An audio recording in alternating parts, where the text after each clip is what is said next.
Malapit nang matapos ang konstruksyon ng 3 makeshift classroom sa Pandan National High School sa South UP, Maguindanao del Sur sa tulong pinansyal mula kay Governor Dato Ali Midtimbang Sr. Ang kwentong tulong sa edukasyon mula kay Jen Garcia.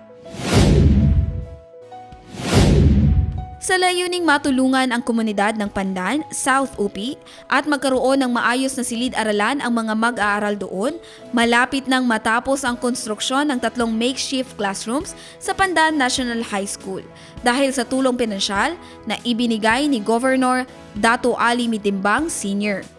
Lubos ding nagpapasalamat ang paaralan sa mga nagpasimuno ng inisyatiba, Mayor Nathaniel Midtimbang, Vice Mayor Joy Midtimbang, Vice Mayor Reynalbert Insular at Warlito Bansigan ng IPMR.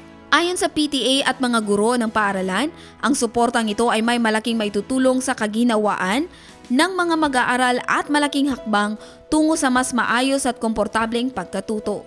Sa pagtatapos ng proyekto, inaasahang mas marami pang kabataang Bangsamoro ang magkakaroon ng ligtas at maayos na silid-aralan.